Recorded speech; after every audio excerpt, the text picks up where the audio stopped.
Alright, boom, we meet Charles, a retired engineering professor, still grieving the loss of his wife. He's stuck, lonely, doing up crossword puzzles, going to the park, drifting, going through the motions, until his daughter Emily tells him he needs to find something to do, something, a new project, a new hobby, something that can excite him again. Then boom, he spots this newspaper ad. A private investigator, Julie, needs an older guy to go undercover at Pacific View, a retirement home where a priceless ruby necklace was stolen. Charles moves in, and at first he does not fit in, bro. But Dee Dee, who runs the place, she helps him settle in. She even sends 2 residents to befriend him, Virginia and Florence. Lovely ladies. Virginia's feeling him, which makes Elliot, another resident, super jealous.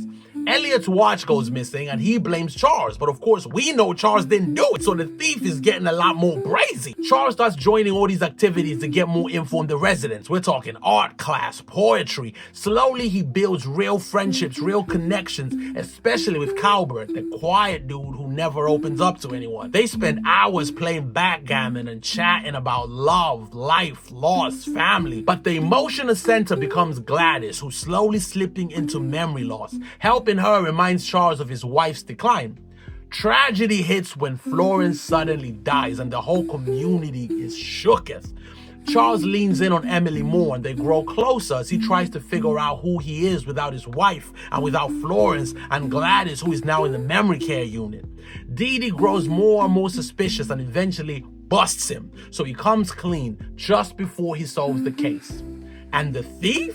It was Gladys, bro. It was Gladys. But it wasn't out of malice or anything. It was just confusion, loneliness, a drifting mind. The residents understandably feel betrayed and lied to by Charles, especially Calbert. Dee Dee hands in her resignation because she feels like she failed the residents. All of this happened under her watch. But Charles and Julie convince her to stay. In the end, Calbert and Charles rebuild their friendship, bridges get mended with the residents, and he grows closer to his daughter.